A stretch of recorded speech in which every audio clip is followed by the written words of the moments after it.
నదిని పిలిచి అడిగాడు గోదావరిని, చెట్లను అడిగాడు, మృగాలను అడిగాడు, పర్వతాలను అడిగాడు, సీతమ్మను ఎవరు తీసుకెళ్లారు చెప్పండి అని అడిగాడు. ఎవ్వరూ చెప్పలా రావణుడికి భయపడి. అప్పుడు ఆయన కోదండం తీసి చేతిలో పట్టుకుని అన్నాడు, మనుష్యుడు సమర్థత ఉండి కూడా బ్రతిమాలి అడిగితే చేత కానివాడు అనుకుంటుంది ప్రపంచం. అందుకే ఇప్పుడు నా సమర్థత ఏమిటో చూపిస్తాను. నా నారాచబాణములను ప్రయోగించి దేవతలు కూడా కదలకుండా బంధీకృతుల్ని చేస్తాను, సమస్త భూతములను కట్టడి చేసేస్తాను. నేను పొందని సుఖం లోకంలో ఎవరూ పొందడానికి వీల్లేదు. ఈ ప్రపంచాన్నంతటినీ మరో రుద్రుణ్ణి లయం చేస్తున్నాను లక్ష్మణ, బాణ పరంపర విడిచిపెడుతున్నాను చూడన్నాడు. నిజానికి అప్పుడు లక్ష్మణుడు ఏమైనా మాట్లాడితే, ఛీ ధూర్తుడా నీ వల్లే వచ్చింది, ఆశ్రమంలో ఉండరా అంటే తగుదనమ్మా అని నా దగ్గరికి వచ్చావు, సీతమ్మ అపహరణం జరిగింది, ఇప్పుడు మళ్ళీ నాకు నీతులు చెప్తున్నావా అనాలి. లక్ష్మణస్వామి హడిలిపోయి రాముడి పాదాల మీద పడిపోయాడు. ఏమిటి ఈ కోపం ఏమిటి అన్నయ్య పడిపోయి ఓ మాట అన్నాడు, చంద్రే లక్ష్మి ప్రభాసూర్యే గతిర్వాయు భువి క్షమ ఏతత్తు నియమం సర్వం పైచానుత్తమం యశాహ. అరణ్యకాండలో అంటాడు, అన్నయ్య చంద్రుడు అంటే ఓ లక్షణం ఉంది, ఎప్పుడూ చల్లగా ఉంటాడు. సూర్యుడు ఎప్పుడూ ఒక లక్షణం, కాంతితో ఉంటాడు. భూమి ఎప్పుడూ ఒక లక్షణం, ఓర్పుతో ఉంటుంది. అన్నయ్య గాలి ఎప్పుడూ ఒక లక్షణం, కదులుతూ ఉంటుంది. అన్నయ్య నీకొక లక్షణం ఉంది, ధర్మాన్ని పాటిస్తావని. కీర్తి ఉన్నవాడివి, కీర్తి ఉండడానికి కారణం ధర్మం. ఏకస్యనాపరాధేన సర్వాన్ హంతు నిహార్హసి. ఎవడో ఒక్కడనయా సీతమ్మను అపహరించింది వదిన్ని, ఒకడు అపహరిస్తే ప్రపంచాన్నంతటిని లయించేస్తావా? అందుకన్నయ్య గురువుగారు నీకు అస్త్ర సంపద ఇచ్చింది, అలా చెయ్యొచ్చా? తప్పన్నయ్య, చేయకూడదు. ఊరట పొందు వెతుకుదాం, దొరుకుతాడు ఎక్కడో అక్కడ, వాడిని సంహరించి సీతమ్మని తీసుకొద్దాం. తప్ప లోకాన్ని చంపేస్తానంటా ఏమిటన్నయ్య? నీ కీర్తి పోదా? ధర్మం తప్పినట్టు కాదా? నీకు ఈ అస్త్ర సంపదనిచ్చిన గురువుగారు చిన్నబుచ్చుకోరా? మంచి మాట చెప్పేవరా లక్ష్మణ, పద వెతుకుదామని. కోపం రావడం ఒకెత్తు, తను బుద్ధి కొద్దిగా వైక్లభ్యాన్ని పొందడం ఒకెత్తు, తను తప్పు చేయడానికి సిద్ధపడిపోవడం ఒకెత్తు, ఒకళ్ళు చెబితే వినడం ఒకెత్తు. ఒకడు చెప్తే వినే గుణం ఉన్నంతకాలం మనుష్యుడు మానవత్వంతో బతుకుతాడు. ఒకడు చెప్తే వినే గుణం ఎప్పుడు చచ్చిపోయిందో అప్పుడు రాక్షసుడైపోతాడు. రావణాసురుడికి చెప్పాడు మారీచుడు, సులభాః పురుషారాజన్ సతతం ప్రియవాదినః అప్రియస్య తు పథ్యస్య వక్తా శ్రోతా చ దుర్లభః అంటూ మొదలెట్టాడు. లోకంలో చెప్పేవాడు ఉంటాడు, వినేవాడు ఉంటాడు. కానీ వినేవాడు ఎన్నైనా చెప్పచ్చు, అవతలవాడిని పొగుడుతూ మాట్లాడేవాడు లోకంలో కోట్ల మంది ఉంటారు. కానీ అవతలవాడు బాగుపడాలన్న ఉద్దేశంతో కొంచెం కఠినంగానైనా మాట్లాడేవాళ్ళు కోట్లలో ఎవడో ఒక్కడే ఉంటాడు. కానీ వాడు నిజంగా అవతలవాడి అభ్యున్నతి కోసం మాట్లాడుతున్నవాడు. అటువంటి వాడు మాట్లాడిన మాటల్ని వినేటటువంటి వాళ్ళు లోకంలో ఉండరు. రావణ, నేను చెప్పిన మాట విను, నా మాట విని నీ ప్రవర్తన మార్చుకోవాలన్నాడు. అన్నీ విని రావణుడు ఏమన్నాడో తెలుసా? నువ్వు చెప్పవలసింది అయిపోయింది, నేను చెప్పేది విను. నువ్వు నా చేతిలో చచ్చిపోతావా రాముడి చేతిలో చచ్చిపోతావా అది చెప్పాను. నే చెప్పినట్టు మాయామృగంగా వెడితే రాముడి చేతిలో చచ్చిపోతావు, నేను చెప్పినట్టు మాయామృగంగా వెళ్ళకపోతే నా చేతిలో చచ్చిపోతావు. రెండింట్లో ఏది కావాలో చెప్పు, నువ్వు చెప్పింది చెప్పావుగా, నేను విన్నాను. ఏమైంది చెప్పాడు మారీచుడు. ఆనాడు చెప్పాడు, ఒక్క రాముడి జోలికి వెళ్లకుండా ఉండు చాలు. కళత్రాణిచి సౌమ్యాని మిత్రవర్గం స్తథైవచ యదీచ్ఛసి చిరం భోక్తం ఆకృధా రామప్రియం. అంతమంది భార్యలున్నారు, అంతమంది బిడ్డలున్నారు, అంతమంది భృత్యులున్నారు, అన్ని భోగస్థానాలున్నాయి, కాంచన లంక ఉంది, ఆనందం అనుభవించరా? రాముడి జోలికి ఎందుకు ఎడతావు? రాముడి జ్యోతికి ఎడితే నాశనం అయిపోతావు మారీచా, రావణ వెళ్ళొద్దన్నాడు. విన్నాడా? వినక నాశనం అయిపోయాడు రావణాసురుడు. కోపం వచ్చినా నిజానికి నింద చేయడానికి అవకాశం ఉన్నా లక్ష్మణస్వామి చెప్పిన మాట వింటాడు రామచంద్రమూర్తి. రాముణ్ణి చూస్తే మనం ఒక విషయాన్ని గమనించాలి జీవితంలో. మనుష్యుడన్న తర్వాత ఎక్కడో అక్కడ ఎప్పుడో అప్పుడు అదుపు తప్పి గబుక్కుని తప్పు చేయపోతాడు. కానీ అవతల వాళ్ళు వచ్చి చెప్పినప్పుడు విని బుద్ధిని మార్చుకోగలగాలి. అప్పుడే తన స్థానమునందు ఉంచుకుంటాడు. లేకుండా కోపాన్ని అంటిపెట్టుకుంటే, అవతలవాడి మాట వినే స్వభావాన్ని విడిచిపెట్టేస్తే సర్వనాశనం అన్నది అక్కడ ప్రారంభమవుతుంది. రామచంద్రమూర్తి తన జీవితంలో అనుష్ఠాన ప్రక్రియలో ఎన్ని చోట్ల ఎంత అద్భుతంగా చూపిస్తాడో మహానుభావుడు. రాముడు లోపల శీలవైభవం చేత ఎంతటి మహాత్ముడో ఆయన బాహ్యమునందు కూడా అంతటి అందగాడు. అందుకే స్వామి హనుమ అంటారు, రామ కమలపత్రాక్ష సర్వసత్వ మనోహర రూపదాక్షిణ్య సంపన్న ప్రసూత జనకాత్మజే అంటారు సుందరకాండలో. అమ్మ రామ కమలపత్రాక్ష, ఏం అందగాడమ్మా రాముడు. కమలపత్రముల వంటి కందులు కలిగినటువంటి వాడు, సర్వసత్వ మనోహర. రాముని యొక్క అందం ఎంత గొప్పదంటే దశావతారాల్లో అటువంటి అందం ఇంకెక్కడా లేదు. రాముణ్ణి చూసి ఆడవాళ్ళు మోహిస్తే పోనీలే అంత అందగాడు కాబట్టి మోహించాడు అనుకోవచ్చు. రాముణ్ణి చూసి పురుషులు మోహించారు. పురుషులు మోహించడం కాదు, అన్నీ విడిచిపెట్టి అరణ్యానికి వెళ్ళి తపస్సు చేసుకుంటున్నటువంటి మునులు మోహించారు. పుంసామోహన రూపాయ పుణ్యశ్లోకాయ మంగళం. మగవాళ్ళు మోహించిన దివ్యమంగళ స్వరూపం ఆ స్వరూపం. అంతటి అందగాడు. ఆజానుబాహు అరవింద దళాయతాక్షం రామం నిశాచర వినాశకరం నమామి. అటువంటి రామచంద్రమూర్తి పైకి ఎంత అందగాడో లోపలంత అందగాడు. రామ కమలపత్రాక్ష సర్వసత్వ మనోహర రూపదాక్షిణ్య సంపన్న. రూపం ఎంత గొప్పదో ఆయన దాక్షిణ్యం, ఆయన దయాగుణం అంత గొప్పది.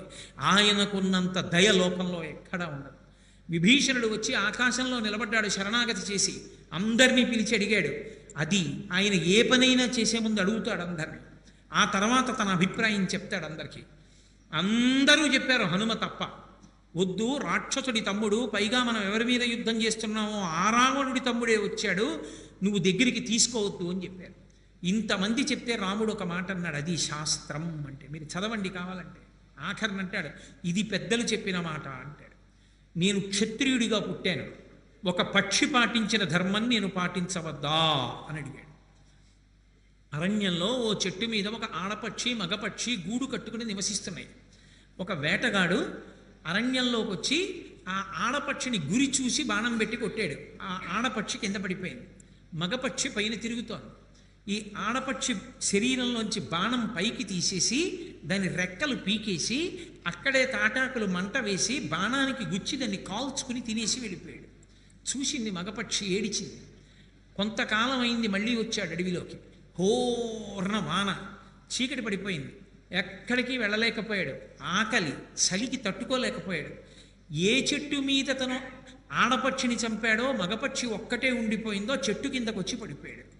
మగపక్షి చూసింది, నేను ఉన్న చెట్టు కిందకు వచ్చి పడిపోయాడు కాబట్టి నేను ఉన్న ఇంటి ముందుకు వచ్చి పడిపోయినట్టు. అతిథిని రక్షించినప్పుడు నా గృహస్థాశ్రమం ఎందుకు అంది. ఎక్కడికి వెళ్ళింది. కొద్దిగా అగ్నిహోత్రం తెచ్చి ఎండు చితుకులు తెచ్చి మంట వేసింది. ఆ వేడికి లేచాడు, తెప్పరిల్లి ఒళ్ళు కాచుకున్నాడు, ఆకలితో నకనకలాడిపోతున్నాడు.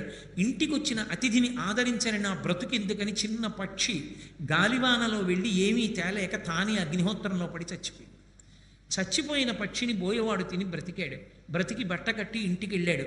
ఒక పక్షి ఆదరబుద్ధిని చూపించింది, గృహస్థాశ్రమ ధర్మాన్ని పాటించింది. క్షత్రియుడనై దశరథ మహారాజు గారి కొడుకునై నేనే విభీషణుడికి శరణాగతి చేస్తే ఆశ్చర్యం ఇవ్వకపోతే, అనుమానపడితే ఇక నేనెందుకు క్షత్రియ జన్మ, ఇంకెక్కడి నా ధర్మం. అందుకే విభీషణుడు కాదు, రావణుడే వచ్చి శరణాగతి చేసినా అభయం ఇచ్చేస్తాను. రావణ విభీషణులకే కాదు, సకృదేవ ప్రపన్నాయ తమాస్మీతి యాచతే అభయం సర్వభూతేభ్యో దదామ్యే తద్వ్రతం మమ. సమస్త ప్రాణులలో ఏ ప్రాణి అయినా సరే, యుద్ధకాండ, ఏ ప్రాణి అయినా సరే, రామా నేను నీవాడనని వచ్చి నా పాదముల మీద పడిపోతే చాలు, వాళ్ళకి నా శరణం, వాళ్ళు పాడవకుండా నేను చూస్తాను. వాలితో స్నేహం చేస్తే వాలి రావణాసురుణ్ణి పిలిపించి సీతమ్మని ఇప్పించేస్తాడు. సుందరకాండ యుద్ధకాండ లేవు. అధర్మంతో ఉన్న వాలితో స్నేహం చేసి సీతమ్మని తెచ్చుకోవడం కన్నా సుగ్రీవుడితో స్నేహం చేసి వాలిని సంహరించి కష్టపడి సేతువు కట్టి తీసుకొచ్చి మళ్ళీ సీతమ్మతో కలిసి ఉంటే పట్టాభిషేకాన్ని పొందుతాను తప్ప అధర్మ మార్గంలో నాకు భోగం అక్కర్లేదన్నాడు. ధర్మమే కావాలి రాముడికి, ధర్మము కావాలి, శాస్త్రం కావాలి, గురువు కావాలి, తప్ప ఇంకొకటి అక్కర్లా. అందుకే శ్రీరామాయణంలో పిల్లలకి అమ్మ కట్టి ఇచ్చిన చద్దెన్నపు మూట అంటుంటారు. నేను తప్పకుండా శ్లోకాన్ని స్పృశిస్తుంటా రామాయణంలో. ఆయన అరణ్యవాసానికి బయలుదేరిపోతుంటే ధర్మం మాట చెప్పి వెడుతూ ఉంటే కౌసల్యాదేవి పొంగిపోయి ఒక మాట చెప్పింది. ఇప్పటికీ ఎక్కడికైనా స్కూల్కి వెడుతుంటే అమ్మ క్యారేజ్ ఇస్తుందే, అలా 14 సంవత్సరములు రామచంద్రమూర్తికి తినడానికి కావలసినటువంటి ఆత్మపోషకమైనటువంటి అన్నాన్ని మూట కట్టి కౌసల్యాదేవి ఇచ్చింది. ప్రతి తల్లి ఆ శ్లోకాన్ని ధారణ చేసి ఉండాలి. ప్రతి తల్లి తన బిడ్డలకి ఆ శ్లోకం రాముడికి నేర్పినటువంటి ఘట్టం చెప్పి తీరాలి. రాముడు అరణ్యవాసానికి బయలుదేరుతుంటే కౌసల్య ఆశీర్వచనం చేసి రాముడితో చెప్పిన మాట, యం పాలయసి ధర్మంతం ధృత్యాచ నియమేన చ సవై రాఘవశార్దూలా ధర్మస్వాం అభిరక్షతు అంది. రామ, ధర్మాన్ని విడిచిపెట్టు అని నేను చెప్పాను. పెద్దవాడికి రాజ్యం ఇవ్వాలి, మీ నాన్నకు అధికారం లేదని చెప్పాను. ధర్మాన్ని పక్కన పెట్టేస్తే నువ్వు రాజ్యాన్ని పొందొచ్చు, మీ నాన్నని నిగ్రహించవచ్చు, యుద్ధం చెయ్యక్కర్లేదండి. దశరథుడు అడిగాడు. వెళ్ళిపోతుంటే రామచంద్రమూర్తి యుద్ధం చేసి దశరథ మహారాజు గారిని కారాగారంలో పెట్టక్కర్లేదు. దశరథుడే రాముడి వంక చూసి చేతులు పట్టుకుని ఒక మాట అడిగాడు. రామా, నిన్ను చూడకపోతే చచ్చిపోతాను రా, ఉండలేను, ఒక్క పని చెయ్యి. అసలు నిజానికి ఈ రాజ్యమంతా నీదే, కానీ ఈ కైకేయి నన్ను నిగ్రహించింది రాత్రి, నన్ను బలవంత పెట్టి వరాలు తీసుకుంది. నువ్వు ఒక పని చేయి, నేను వరాలు కైకకి ఇచ్చేశాను, 14 ఏళ్ళు రాముడిని అడవికి పంపించేస్తాను, రాజ్యం నీ కొడుక్కి ఇచ్చేస్తానన్నాను. నా పని అయిపోయింది అక్కడతో, నువ్వు వెళ్ళకు. భవరాజా నిగృహ్యమాం అన్నాడు. నేను పెద్దవాడిని అయిపోయాను, యుద్ధం చెయ్యలేను, నన్ను పడగొట్టేసి బంధీకృతుణ్ణి చేసి కారాగారంలో పెట్టేయి. నువ్వు రాజ్యం ఏలుకో, నా తప్పు లేదుగా, నా మాట నేను నిలబెట్టుకున్నానుగా, నీ తప్పు లేదు, రాజ్యం వీరభోజ్యం, నన్ను పడగొట్టి నువ్వు ఎక్కువ కారాగారంలో కూర్చుని ఉండగా అలా వెళ్ళు, నిన్నొక్కసారి చూసి బతికేస్తాను రామా, నిన్ను చూడకపోతే చచ్చిపోతాను, నన్ను నిగ్రహించి రాజ్యం ఏలుకో అన్నాడు. రాముడు అన్నాడు, ఎంత మాట నాన్నగారండి, మిమ్మల్ని కారాగారంలో పెట్టి రాజ్యం ఏలుకోనా? అదా అందుకా కొడుకు, మీరిచ్చిన మాట సత్యమయ్యేట్టు చేసిన వాడెవరో వాడు కొడుకు. మీరమ్మకి మాట ఇచ్చారు, 14 ఏళ్ళు అరణ్యవాసం చేసి దశరథుడిచ్చిన మాట నిజమైందనిపిస్తాను, అది కొడుకుని మిమ్మల్ని కారాగారంలో పెట్టి నేను అధికారానికి రావడం ఏమిటండి అని అరణ్యవాసానికి వెళ్ళిపోయాడు మహానుభావుడు, అంతటి ధర్మాత్ముడు. అందుకని ఏ ధర్మాన్ని నువ్వు రామా నమ్ముకున్నావో ధృత్యాచ నియమేనచా, అది ఆ మాటల యొక్క సౌందర్యం. అంటే ఇది విడిచి ఈ ఒక్కసారి వదిలేస్తే చాలా తేలిగ్గా పని అయిపోతుంది. ఎంతకని పట్టుకుంటానండి అని వదిలిపెట్టకు సుమా, ఎప్పుడూ ధర్మాన్నే పట్టుకో ఇక నీ జీవితాంతం. ధృత్యాత నియమేనచ సవై రాఘవశార్దూలా ధర్మస్వామభిరక్షతో, ఆ ధర్మము నిన్ను రక్షించుగాక. అది అమ్మ కట్టిచ్చిన సద్యన్నపు మూట. రామాయణంలో రామచంద్రమూర్తి 14 సంవత్సరములు ధర్మం తప్పకుండా నిలబడడానికి అమ్మ చెప్పిన బోధ కారణమైంది. ప్రతి తల్లి ప్రతి బిడ్డకి ఈ శ్లోకాన్ని, రాముని యొక్క ధార్మిక ధృతిని నేర్పితే మళ్ళీ శ్రీరామరాజ్యం వస్తుంది. కాబట్టి మహానుభావుడు ఆయన ఊపిరి తీసినా ఊపిరి విడిచిపెట్టినా ధర్మము వినా ఆయనకి ఇంకొకటి లేదు. అంతటి ధర్మాత్ముడు, నరులు అనుష్ఠించడానికి వీలైనటువంటి ధర్మాన్నంతటినీ కూడా ఆచరించి చూపించినటువంటి అవతారం రామావతారం. అందుకే రాముడు ఎక్కడ జోక్యం చేసుకోవాలో అక్కడ జోక్యం చేసుకుంటాడు, రాముడు ఎక్కడ జోక్యం చేసుకోకూడదో అక్కడ జోక్యం చేసుకోడు. అసలు రామాయణం అంతా ఒకెత్తు, సీతారామ కళ్యాణం ఒక్కటి ఒకెత్తు. అసలు రాముడు నిగ్గు తేలిపోయింది అక్కడే. అందుకే మహర్షి దాన్ని బాలకాండలో దాచేశారు, చెప్పలేదు. చెప్పకుండా సీతారామ కళ్యాణం పరిపూర్ణంగా జరిగిన విధానాన్ని ఎక్కడ చెప్పించారంటే అయోధ్యకాండ చివరిలో అనసూయమ్మకి సీతమ్మతో చెప్పించారు. మనమందరం ఏమనుకుంటామంటే ఇప్పటికీ లోకంలో ఒక అపప్రథ ఉంది. రాముడు వెళ్ళాడు, ఏదో శివధనుర్భంగం చేశాడు, శివధనుర్భంగం చేయగానే సీతమ్మనిచ్చి కళ్యాణం చేశారని. దశరథుడేడి ఎక్కడి నుంచి వచ్చాడు? దశరథుడు 7 రోజులు ప్రయాణం చేస్తే అయోధ్య నుంచి మిథిలకు వెళ్తారు. విశ్వామిత్రుడితో రామలక్ష్మణులు వెళ్ళారు, కానీ దశరథ మహారాజు గారు వెళ్ళలేదుగా. దశరథ మహారాజు గారికి చెప్పి తీసుకెళ్ళలేదుగా శివధనుర్భంగానికి విశ్వామిత్రుడు. వీళ్ళు క్షత్రియులయా చూపించమన్నాడు. ఏతద్దర్శయ భద్రంతే కృతకామౌ నృపాత్మజౌ దర్శనాదస్య ధనుషో యథేష్టం ప్రతియస్యత. క్షత్రియ పిల్లలు కదూ, ధనస్సు చూస్తే ముచ్చట పడతారు, ఒకసారి చూపించు అన్నాడు. అబ్బో చాలా కథ చెప్పాడు జనక మహారాజు గారు. ఇది మాకు శివధనస్సు, శివుడు ఇచ్చాడు, ఈ ధనస్సును ఎవరు ఎక్కువ పెడితే వాళ్ళకి పిల్లనిస్తానన్నాను, అందుకని నాకు అయోనిజ సీతమ్మ కూతురుగా ఉంది, ఈ శివధనస్సును ఎక్కువ పెడితే పిల్లని ఇచ్చేస్తానన్నాడు. శివధనస్సుని తీసుకొచ్చారు, అక్కడ పెట్టారు. ఇప్పుడు రాముడు శివధనస్సును ఎక్కుపెట్టాడు. ఎక్కువ పెట్టడం కాదు, ఆయన వింటినారిని కడుతుంటే శివధనస్సు భంగం అయిపోయింది. భంగం అయిపోతే అందరూ స్పృహ తప్పి పడిపోయారు. ఒక్క జనక మహారాజు గారు, రామచంద్రమూర్తి, లక్ష్మణస్వామి, విశ్వామిత్రుడు వీళ్లే ఉన్నారు సభలో తెలివిగా. జనక మహారాజు గారు వెంటనే తన ఆసనం మించి లేచి బంగారు పాత్రలో నీళ్లు పట్టుకుని గబగబా వచ్చాడు రాముడి దగ్గరికి. రామా, నేను అన్నమాట ప్రకారం సీతమ్మని నీకు ఇచ్చేస్తున్నాను, కన్యాదానం చేస్తాను, చెయ్యి జాపు నీళ్లు పోస్తానన్నాడు. రాముడు అన్నాడు, ఇవ్వడానికి మీరెవరు, పుచ్చుకోవడానికి నేనెవరు అని అడిగాడు. అది రాముడు అంటే. మిగిలిన ఎక్కడైనా ఇంత గొప్ప పని చేసిన వాడు పిల్లను వచ్చేసుకుని ఇంటికి వెళ్ళి నాన్నగారి కాళ్ళకి అమ్మ కాళ్ళకి దండం పెట్టేయచ్చు. ఒక్క రామాయణంలో రాముడు మాత్రం అలా స్వీకరించలేదు. ఆయన అన్నాడు, దీయమానాం నతుతదా ప్రతిజగ్రాహ రాఘవ అవిజ్ఞాయ పితుశ్చంద అయోధ్యాధిపతే ప్రభో. అయోధ్యకాండ చిట్ట చివరిలో సీతమ్మ అనసూయమ్మకి చెప్పిన మాట. మా నాన్నగారు బంగారు కలశంలో నీళ్లు పట్టుకుని వెళ్ళి జనక మహారాజు గారు రాముడికి చేతిలో నీళ్లు పోసి నన్ను ఇస్తానంటే పుచ్చుకోలేదు, నేను చేసుకోనన్నాడు. కన్నెత్తి చూడలేదు సీతమ్మని. అంటే అర్థం బద్ధం లేకుండా సీతమ్మని చూసినట్టు సీతమ్మ రాముడిని చూసినట్టు అన్నీ చెప్తుంటారు. అవన్నీ పశ్చాబద్ధాలు, రామాయణం అలా లేదు. అసలు దీయమానాం నతుతదా ప్రతిజగ్రాహ రాఘవ, నేను పుచ్చుకోనన్నాడు. నే చేసుకోను మీ అమ్మాయిని. ఎందుకు చేసుకోనో తెలుసా? నేనెవడినయా చేసుకోవడానికి? నన్ను కన్న తండ్రి ఉన్నాడు. నేను ఎవరిని వివాహం చేసుకోవాలో నిర్ణయించవలసిన వాడు ఆయన. ఇంటి కోడలు అంటే ఇంటి మర్యాదకి, ఇంటి గౌరవానికి వారసురాలు. వారసురాలైనటువంటి కోడల్ని నిర్ణయించేటటువంటి అధికారం మా తండ్రి గారిది. ఆ తండ్రి గారు నిర్ణయించని పిల్లని శివధనుర్భంగం అంటావా, క్షత్రియుడిని ఎక్కువ పెట్టమన్నావు, ఎక్కువ పెట్టాను, విరిగిపోయింది. పిల్లని చేసుకుంటానని నేను మాట ఇచ్చానా? మా నాన్నగారికి కబురు చెయ్యి. మా నాన్నగారు వస్తారు. మా నాన్నగారు వచ్చి రామా ఈ పిల్లని చేసుకో అంటే తప్పకుండా చేసుకుంటాను. మా నాన్నగారు చెప్పని పిల్లని నేను చేసుకోను. ఆమె లోకోత్తర సౌందర్య రాశి కావచ్చు, అయోనిజ కావచ్చు, శివధనుర్భంగం చేసిన వాడికి నువ్వు ఇస్తానని అని ఉండి ఉండవచ్చు. ఎందరో ఆమెని పెళ్లి చేసుకోవాలని ప్రయత్నించి ఉండవచ్చు.